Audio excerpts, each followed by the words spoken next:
And because of that tectonic shift, I feel like employees are starting to question, why am I working so hard? Why am I pulling an all-nighter? This is a podcast called Walk, Talk, Listen. An attempt to connect people and make this world a bit better by sharing opinions and experiences based on the belief that everyone's perspective is true, albeit partial. My name is Maurice Blom, and I would like to welcome you to yet another episode of Walk, Talk, Listen.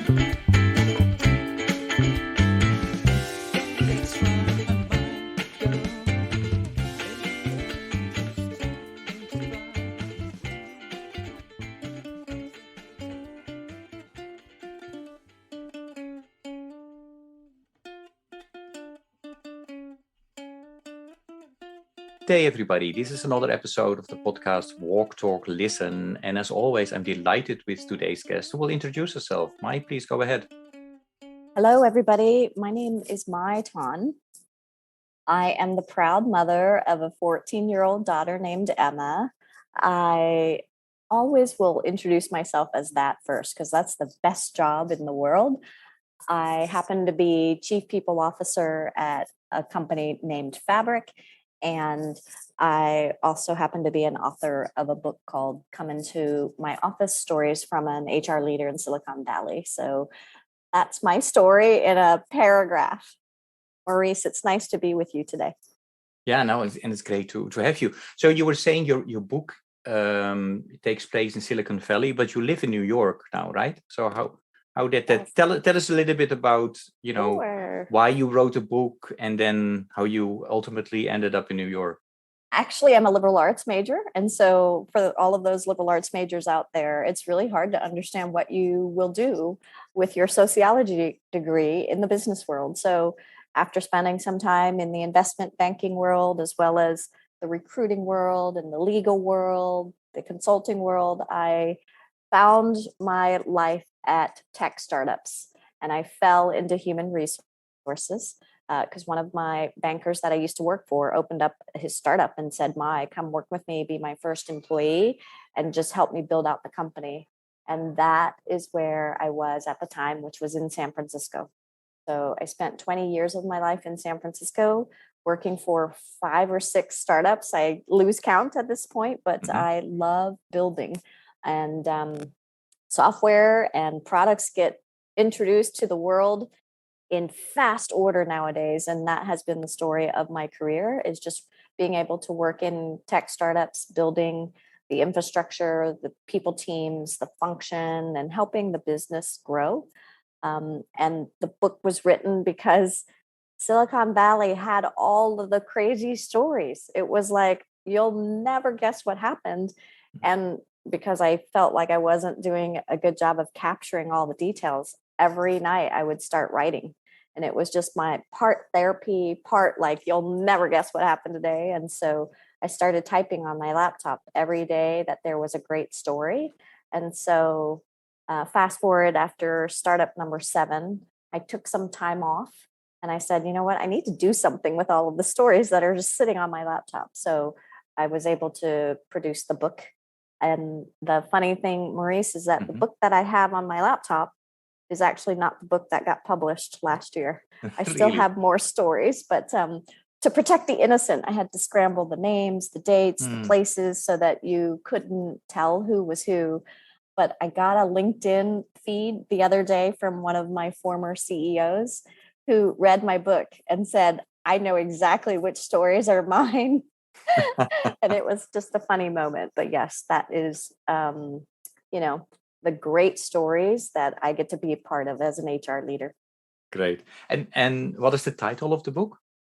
It's called Come Into My Office, Stories from a leader. Yes, okay. Stories from an HR leader in Silicon Valley. So yeah. Okay. Wonderful. Yeah. 2 things here. I mean, first of all, my the listeners that are really following me know that I slowly improve as a listener. that is, one of the things that I learned from this podcast is that I'm not a very good listener. So I try to concentrate on that, but I'm getting better. But I want to make sure that the listeners will be able to find your book. So there are notes going with the podcast. So we'll make sure that, all your social media handles that you would like to share will be there, as well as a link to, that people can purchase your book. So, what will be the next book? What will, is that going to be there soon, or? You asked me how I made it to New York, and I forgot to answer the question. Mm-hmm. So now I'm the one that's not listening. And I'm still going to learn and grow too. But I moved to New York because my wonderful daughter got accepted to a school called the United Nations International School. And so Peter's my husband, we said, you know what, this school sounds amazing. We can probably find new jobs. We can probably find a new house to live in, but the school, I think we should do it. So we took and moved cross country. Wow. And so we've been living in New York now for 4 years. And I'm still in the tech startup scene in New York City, but that's how I made my way to the East Coast. And now I think the second book, I have a lot of ideas all of a sudden, but I think the second book might be something like the difference between East Coast and West Coast tech startups, because very, very different cultures. And they're very subtle, but to somebody like me working on the inside, I see them as very stark differences.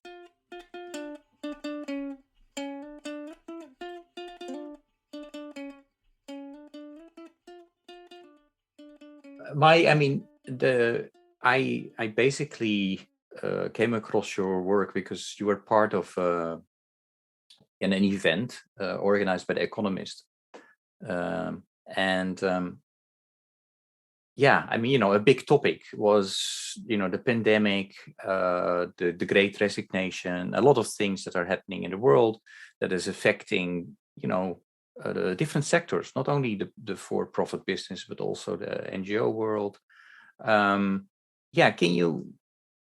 you maybe, in a short version, tell the listeners about, the observations that you are making, what is happening in this world, and especially from your point of view, of course, from the HR point of view, from, as the chief people's officer?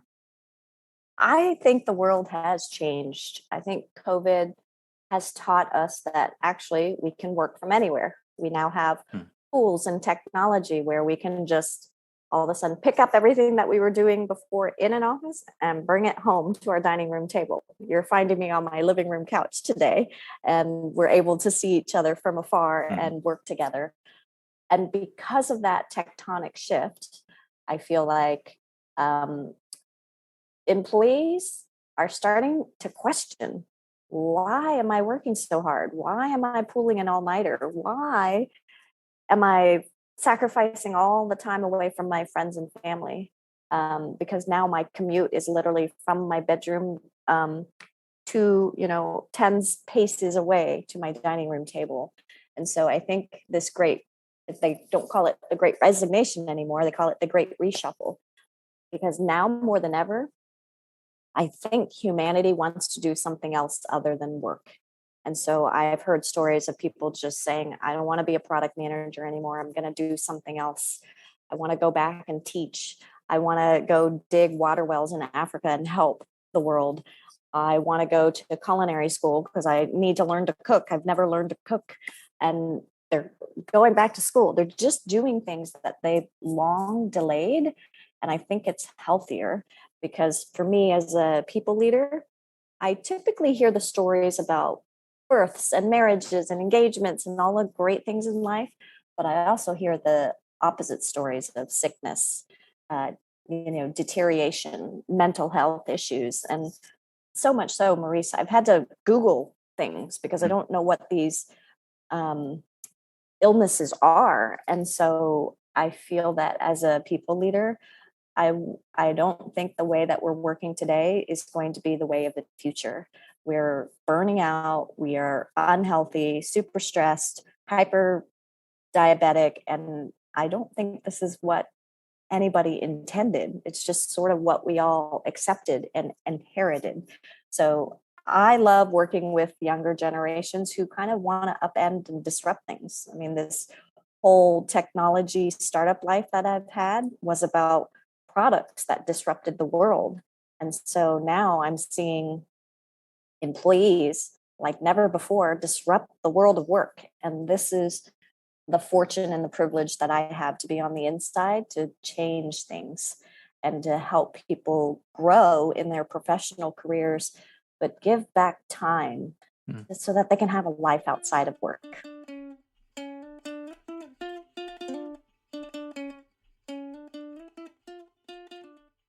Yeah, you just started with a new company, so I don't want you to talk as yet about what is the one of the challenge that you have with your present CEO and your president in terms of getting the work done. But I'm going to ask my question more in general. What do you think the majority of the chief people's officer, what their challenge is in dealing with their CEOs? Because I'm assuming that still a lot of the leadership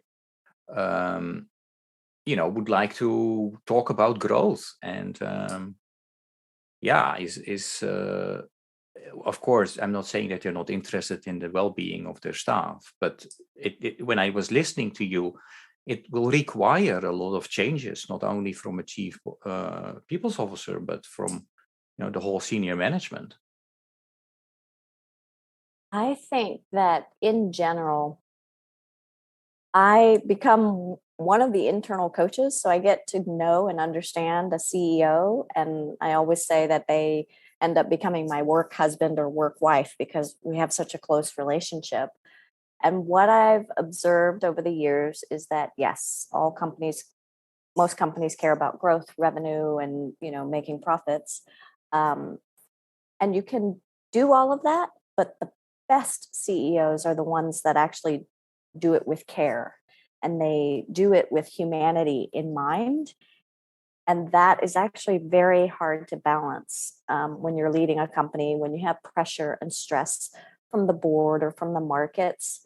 But I have really honed in after 8 startups on what I think is important and how I try to help by being on the inside and being a coach. So, for instance, there are times when you can say something and the content of what you say is right on point, but the way in which you say it matters. So over the years, I've had signals that I give to each of my CEOs that we plan in advance so that when I'm scratching my nose, that means something. Or when I'm doing this with my hair, it means something else.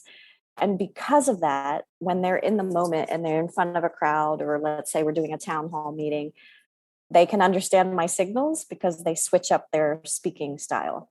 And it's a very subtle thing that, usually my CEO and I know that we know what the signal means. Mm-hmm. And so it's just funny because that's part of the privilege that I have. But I don't know, for instance, one of the things I do is I do this and I scratch my eyebrow, and that means that what you just said didn't land right. Try it again. And so literally one of my CEOs was trained to say, you know what, I don't think that sounded right. I don't think that's what I intended. So I'm going to try again. And that was his and my way of helping each other because I knew the audience and I knew what he intended, but it just didn't come out right because the delivery is where it matters. So I just find that the best CEOs are very aware of when they're delivering a message. It's not just the content of the message that matters, but it's actually the delivery that actually lands well or doesn't land well. So a long-winded answer, but no, it's interesting. It fascinating actually. And you just started with a new company called Fabric. Are you there already with your CEO? And if not, how long does it take until you're there? No, I just, what's great about working in tech startups is that everybody wants to learn and grow. Everybody's developing. And so for sure at Fabric, it's a robotics company. And what we do is we enable on-demand delivery for everybody. And so he and I have grown close, and we are to the point where, yes, let's come up with the signals, and let's figure out what the signals mean. And it is nice to have that trusting relationship as I'm still new and building that relationship. But all I want to do is, Maurice, I turned 50 this year, and I keep telling everybody, you don't have a lot of time. I don't know why everybody thinks they have a lot of time. I don't think I have a lot of time. So I'd rather just give you my wisdom and share my experience so that you don't have to learn lessons the hard way like I did. So I just share my lessons, and I really try to invest in the people that I'm closest to, not only in my professional career, but in my personal life, so that we can just like spend more time with the people that we want to and do the things that we've been holding off on doing in our lives. So, I work hard for Emma, my daughter. She's graduating from middle school, and I come home and I tell her the stories about what's happening in the adult working world so that she can be prepared for what she's going to inherit when she's ready to go out in the working world too. What do you learn from her? Oh my gosh. Well, she's at the phase where she's giving me eye rolls because I'm very uncool. And I think, though, what she's teaching me is that sometimes it's the simple things in life that we don't pay attention to. Like, she just wants to have some days a chance to, veg out and have a lollipop, and I'm sitting here trying to get her, oh, here's the Magnolia Bakery cupcake that's beautiful and, frosted perfectly. She's like, no, can we just go and get some Skittles? And you forget that, yes, you don't have to complicate life so much. And I love her youthfulness. Her youthfulness gives me energy because, yes, sometimes as adults, we think our problems are big, but in reality, maybe they're not that big. And maybe we can just get through it if we look at it differently and if we look at it through a child's eyes. So strangely, there is a story that's still etched in my mind. Peter and I, my husband, we're both in tech startup land. So we have work-life balance, but you can always find us on our laptops or online. We're tethered with our phones. And so we were working on our laptops one night, and Emma was probably 8 years old. And she said, Mommy, can I have a laptop? And I said, sure. Like, what are you thinking? What do you want it for? And she said, I don't know. You and Daddy just always seem to be on your laptops. And I just was like, oh my gosh, Peter, we have to do better. This cannot be the behavior we're showing to our 8-year-old daughter. She now wants a laptop. She doesn't even know what it is. And yeah, that moment is sort of those moments where the children teach you, like, hey, come back to reality. What are you doing? Why are you spending your time on the laptop?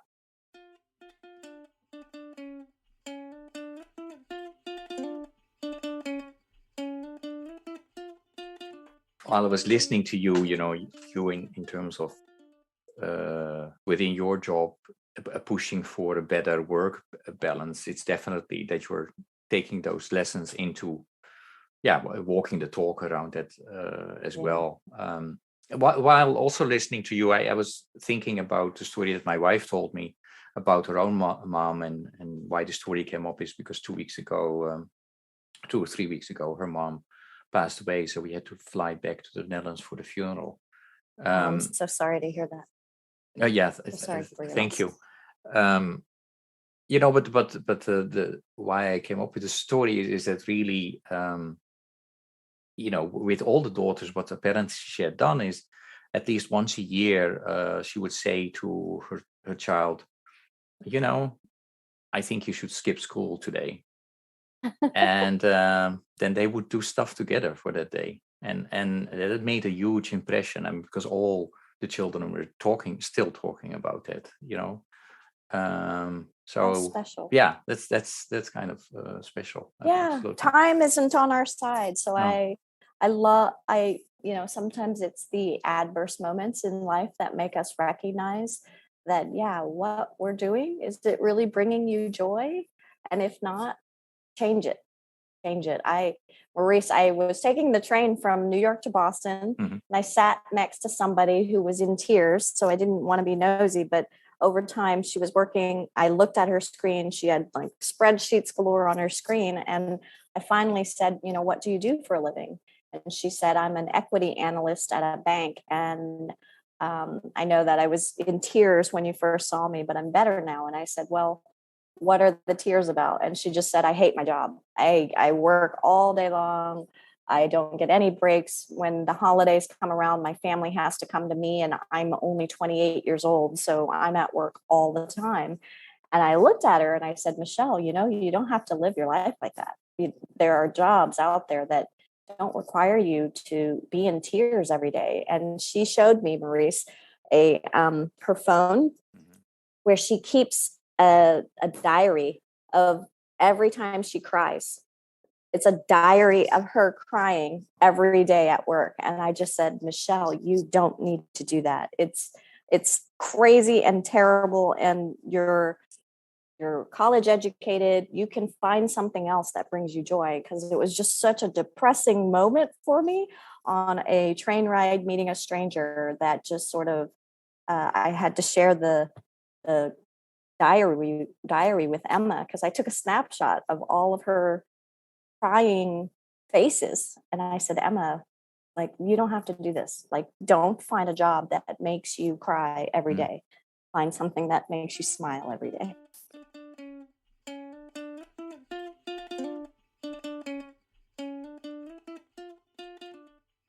Absolutely. Yeah. Wow.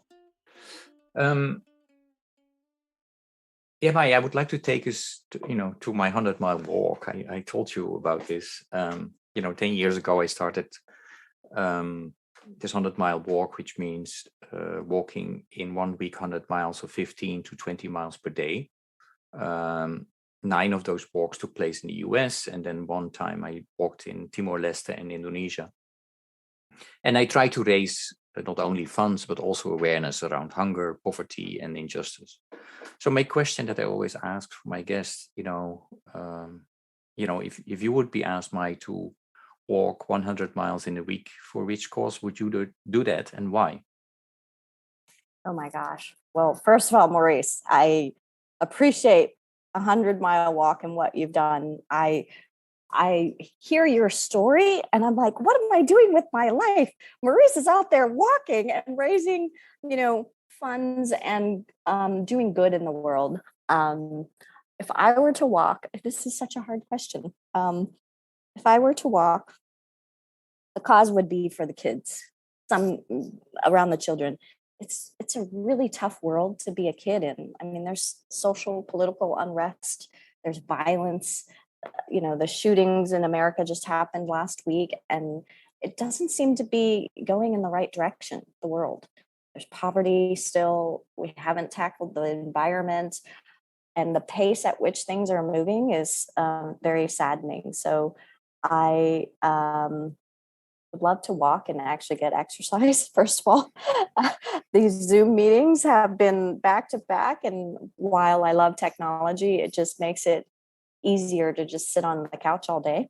But yeah, I think there's much bigger causes in the world. And I actually think if I didn't have to work at all, I would just travel the world to gain a bigger perspective, because I know that I live a very fortunate life, but I need perspective.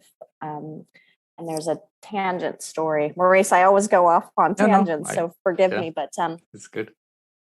I'm from Vietnam, and Vietnam, as I remember it and as I studied it, I left when I was 4, so I was too young to remember anything. But it's always been a third world country, and it had a lot of poverty. The last time I went back with my parents, which was about 15 years ago, there was poverty everywhere. So I said, you know what, Emma, I'm going to take you back to Vietnam so you can see where I was born. And we can visit and go with grandma, so that we're not tourists. We're actually going back to visit family. Because I said, Emma, I need you to see a different side of life. You've grown up in San Francisco and in New York City, which are 2 very phenomenal cities, but you won't understand the depths of poverty until you go to a third world country. So we went to Vietnam, planned the trip with my husband and my mother. So it was nice. It was a great trip. And I was looking for like something to show her to give her perspective. And in the end, Vietnam had changed. It's like developed and there are big companies there. It is very westernized. And it was almost like I was disappointed because I couldn't show Emma this other side of life that she's never been exposed to. And so I have to go back and go into the countryside where it is still underdeveloped and still poverty stricken. I think the kids and all of us need more perspective. And I think walking 100 miles, traveling multiple distances outside and far away from where you currently live will actually help bring back a little humanity and perspective.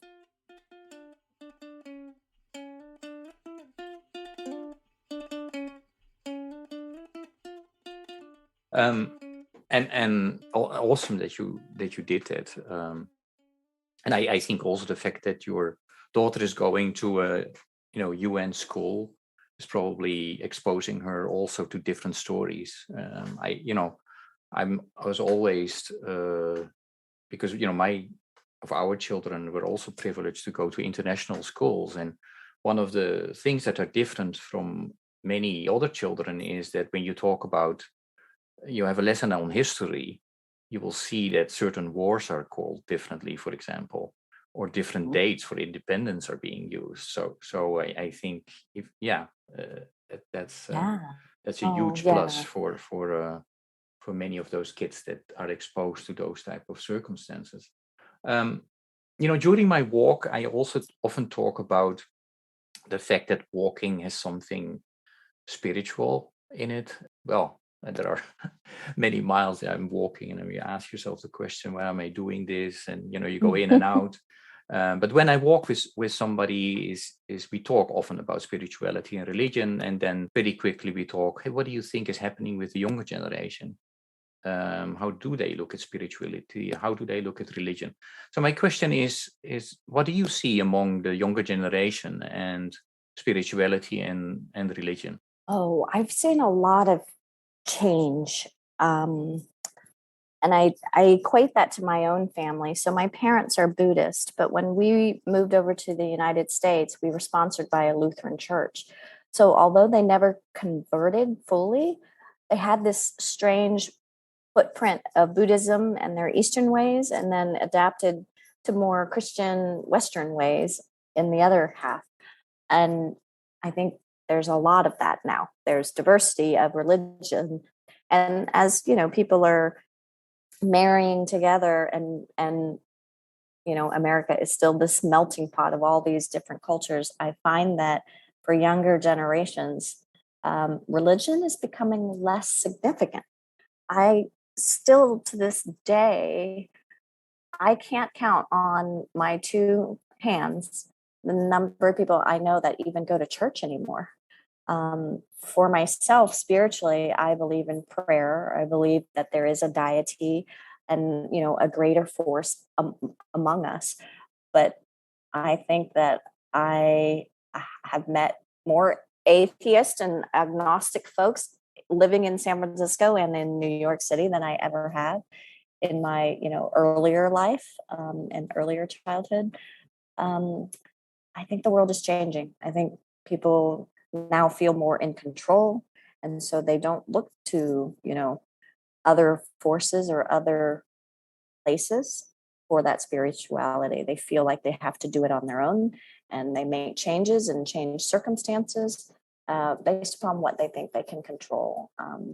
It's a shifting world, and I think some of the older institutions don't allow for all of the different types of modern families that exist in the world. So religion traditionally hasn't been a very accepting place.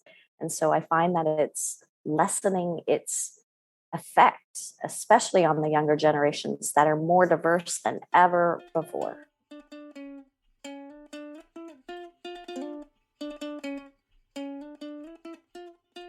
I would like to piggyback on what I think I heard you say. is that if you look at yourself, you said, and then this is something you observed as well, is institutionalized religion is less important. You still feel yourself, because that, I think that's the word you use, spiritual. So how does that then work with the younger generation? So they are not attracted anymore to institutionalized religion. Do they still have that spirituality, the search for that spirituality, the need for it as well, like you have? Or do you see that changing as well?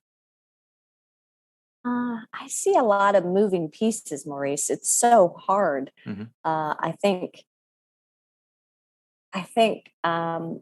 there's confusion. There's the search for identity, especially when you're younger. You're searching for yourself. Yeah, like who am I? And I think that happens throughout your life. But I think the places that they're going to are very different. They're not going to definitely not going to institutionalize religious chapels, temples, churches, all of that. They're seeking something, sometimes even online or with affiliations that, of course, I can't name off the top of my head. But um, yeah, I think it's a confusing world, and that's why I say that it's really hard to be a kid now. It's not easy between the suffering, the human suffering, and the things like social media bullying, cyberbullying. All of that is sort of like, wow, what happened, and where did we lose ourselves and our own humanity for each other? Um, I don't have a good answer to this question because I I just don't talk about these things anymore with people. Mm. It's sort of like a totally different universe now where spirituality and religion just don't even come up in the conversations where I am. So also not as you as being the chief people's officer. Yeah, that's not those type of topics are not being addressed in on the work floor. Yeah, it's hard, between politics, religion, Mm-hmm. all of the unrest and political grapplings that are happening Mm-hmm. across the world. I actually think that some companies do take stances and people leaders do take stances on these things. For me, I've learned that I try not to judge people and I try not to come to conclusions because I can't walk in your shoes. I've never done the 100 miles in your shoes and I probably never will. And so it is not my job to nudge you or to pull you in a direction. My job is to definitely help you and support you in career growth or in personal moments. But I hold back on um, overstepping my boundaries as a people leader because I just have to respect that we are all the sum of our experiences. And those experiences are very different from my own. So I try to be somebody that's approachable and I try to listen to see where I can be helpful. And then when I can't be helpful, I just say, I don't know how to help you here. I can't Mm-hmm. in my personal life as well as balancing my professional career. I can't guide you. I can't. I need you to find your way. Um, Okay. it's a tough balance some days, though, for Mm-hmm. sure.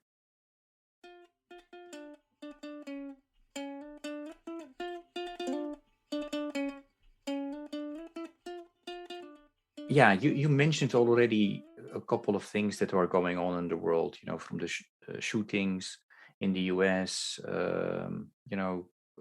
wars are going on, the pandemic, name it. Um, what do you worry most about at the moment? I'm worried that we'll just go back to normal. And I think that it's so strange. We're coming out of the pandemic, although, you know, there might be another strand out there we don't know, but all of the uncertainty, this is a great opportunity to reflect and kind of look inward to say, what do I want from life? And what am I holding back from? And I'm Asian American, so I also look at like the Asian American violence all of a sudden and the AAPI hate that's out there. related to the pandemic and the horrible rumors. And I just say, gosh, again, what happened to human decency and what happened to our manners and etiquette with each other? I think the other day I was catching the bus and it was raining, and the bus driver just hugged the curb where all the puddles of water were. So everybody that was waiting at the bus stop got splashed with the puddles of water. And so it was sort of like, you didn't have to do that. There's a full bus lane. And so everybody came on that bus angry, and it was whatever, 8 a.m. in the morning. And I just said, gosh, what are we doing to each other? We're just destroying each other and for no good. And I don't know. I remember these small moments in life that make me question, like, why did humanity get like this? And for me, as a single individual, fighting the fight where I can, I just try to do what I can to be good. I try to be good to people because that's what I want my daughter to learn from me. And I think it's what's needed. Oh my gosh. If you could just be good to each other, I think we'll be better. Is it there where you still see hope? I have to see the world like that, because otherwise I would cry and just shrivel under some of the stories I hear about. But yeah, I think hope for the younger generation to change things and to disrupt the way that we're working and treating each other. I definitely have hope. The younger generations don't put up with a lot. They're not afraid to speak out, and they're not afraid to speak up and take control. And they know when something's right or wrong. And so I love that fearlessness about them.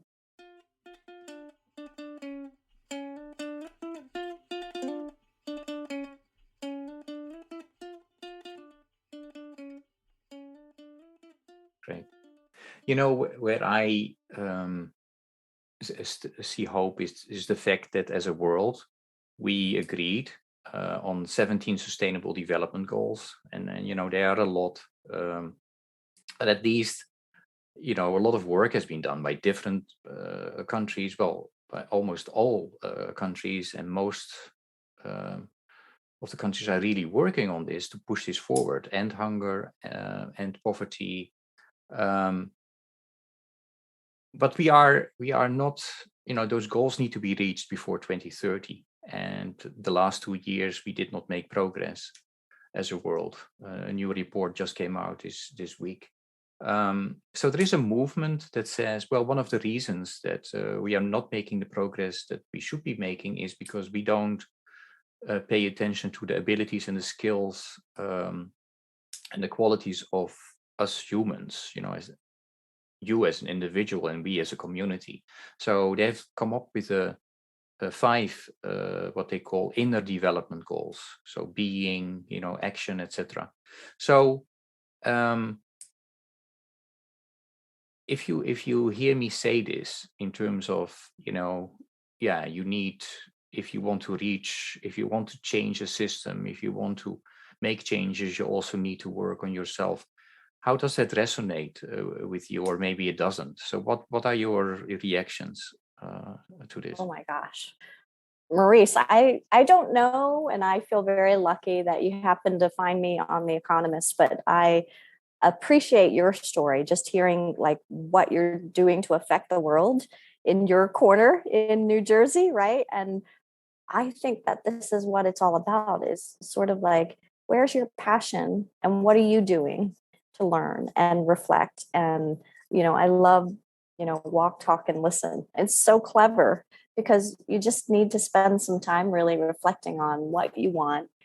And here we are collaborating with our stories and thinking about like how we can develop each other. So I don't know how to put this together, but sometimes I feel very lucky when I meet new people, because when you meet new people, they give you a new perspective of, gosh, oh, this podcast life sounds interesting. And this is, I appreciate you reaching out. And one of the reasons why I'm on the podcast with you is because I was inspired by your own story. So I think some of this is just about meeting the right people at the right points in your life to develop yourself.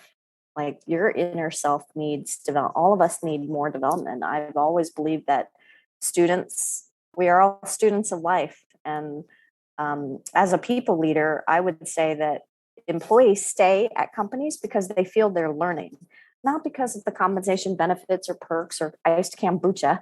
It is actually because they're learning from the leaders around them. And I believe that to be true personally too, is that I gravitate toward those people that I'm inspired by. There's a certain friend of mine that I call every day, almost like my own mother. And it's because I'm so inspired by what he does that I just can't let him go. I'm like, okay, what are we going to talk about today? We have a sheet that we have for each other where these are the things we talk about, as if we are project planners, coordinators together, but we're just friends talking about the things that we want to talk about. So I don't know, these are the intersections of me trying to develop myself through the lens of other people too. But yes, totally resonates, Maurice, totally. And like I said, I feel very lucky to have met you during this point in my life. No, but it's mutual. Mai, I mean, one of the reasons that I invited you as a guest, because although you were not using the language of the inner development goals in your presentation, you clearly had, from my perspective, had thought about that balance, between systems and people, in the eye and the need to pay attention to all of it. So I would really invite people to check out your presentation. Podcast out there where you talk about your work. I want to bring you to an area that really drives me in my life, and that's music. I always ask my guests, if you have to come up with a piece of music or a song that best embodies about who Mai Ton is, what song or piece of music would that be, and why? I had to look up her name really quickly, but Natasha Bedingfield has a song called Unwritten. And there is a lyric in the song. I have to look that up too, but it's a wonderful lyric, but it's the best is still unwritten. It's one of the songs that I listen to as well. I have to, yeah. So what does that do when you listen to that lyric? That song brings me to tears. It's a wonderful tribute to all of us developing. Like, I think we're still developing. We're still, and it's funny. I talked to my mother the other day, who's now 85 years old. And, she drinks Ensure to make sure her bones are healthy. She takes vitamins. She has to go to the bathroom more often now. And she said, life is like a cycle where I'm going to become a baby again, where I'm going to need milk. And I'm going to need to be fed. And I'm going to be in diapers. And so, I look at it from, we're losing time. And that's why we need to write our own stories and figure out what we need to do to get to where we want to go and to bring back joy. I think that's part of the emotion that I feel, because I don't think people are having much joy in the world, especially recently. It's been really hard. And I think being a people leader, I have to keep it together most of the time at work, because usually people are coming to me, but I'm breaking too, because there's so much happening in the world. And you can't control the chaos around you. But I always say you can choose how you wake up and the attitude that you have. Sorry, I didn't know. No, yeah. Had some emotion in me right now, Maurice. I can totally relate with that. Mai, and and here I'm going to go against my own rule in terms of that I should be the listener, but I also think that it is it's perfectly fine to have those feelings and to let that be there. What helps me, and I often talk with my wife about that, is we had a enormous sportswoman in the Netherlands, and she was an Olympic skier. She had cancer, went through enormous treatment. She lost her legs, and so she became a Paralympics. She won gold medals, and of course there were ups and downs. But what she said, and what she always did with her husband, because people always asked her, you're always smiling. Said, well, I don't always smile. I have hard times as well, but I don't let it overtake me. So, she put the alarm clock, said that they would allow themselves to cry for 1 hour maximum. And that's for me really helpful. And put up your favorite song and listen to it, let it go out and go again. Well, thank you for sharing that song. And I would like to remind the listeners that we have made a Spotify playlist with all the songs that are chosen by the people that I talked with. So it's really interesting. It goes from Mozart to the Beatles to U2 to Natasha Bedingfield now. So I listen to it often. It gives me strength. Did you always enjoy music? Was it just something that you enjoyed as a? Oh yeah. That's one of the things that I wanted to do. I wanted to become a professional drummer or a professional soccer player, but then I got into a moped accident. So that would be difficult to pursue. So, but music has always been important. Yeah, absolutely. Hey, Mai, thank you so much for everything that you shared so far, and the time goes so fast. I would like to finish with asking you if you have a message, an invitation, or a question for the listeners. Message for your listeners. Okay, I'm going to try to do this through tears again. I went to this institute called the Human Performance Institute in Florida. It's in Orlando, Florida, and it's an institute that studies how to bring out your maximum performance. And originally it started off as a sports institute of what separates the number 1 players from the number 2 players. And it turns out very little separates them. But they figured out one of the recipes for being your best self is to have a mission statement. And so it took me a while to figure out my mission statement. But the mission statement is, I want to be an extraordinary person who's kind, compassionate, and optimistic, so I can bring out the extraordinary in others. It's been hard as a people leader because moments of stress and pressure and the business all come crumbling down, and then people lose their sense of self and humanity. And that's where I see the debates and the fights and the struggles start, and they usually don't end. So that's how I'm trying to live my life. It's just kind, compassionate, and optimistic. Yeah, and well, thank you for sharing that, Mai. And I really believe in I try to do that as well. I don't know. I probably feel miserably most of the time because of the ego. It stands in the way. But I hope that also the people that are listening to this podcast and have listened to previous podcasts, get something out of the fact that you might not agree with everything my guests are saying or what I'm saying but it would be, it's probably not possible to disagree with everything that person is saying. So, and if that, because nobody can be wrong 100% of the time. So, so if you find that, start a dialogue, and the dialogue is the beginning of tolerate each other and maybe even collaborate or co-create. So thank you so much for your willingness to share your story. Again, I having me. encourage people to check out your book and your presentations, because I really think they are valuable and important.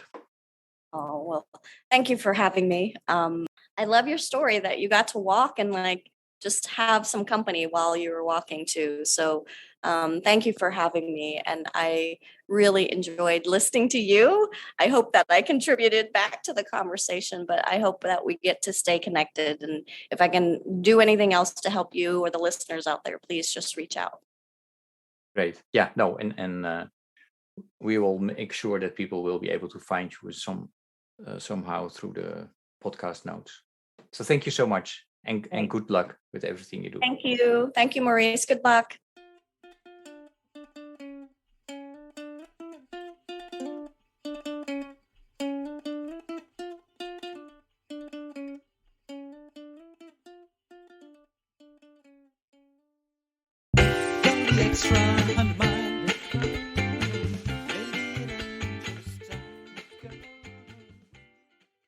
Thank you for listening to Walk, Talk, Listen.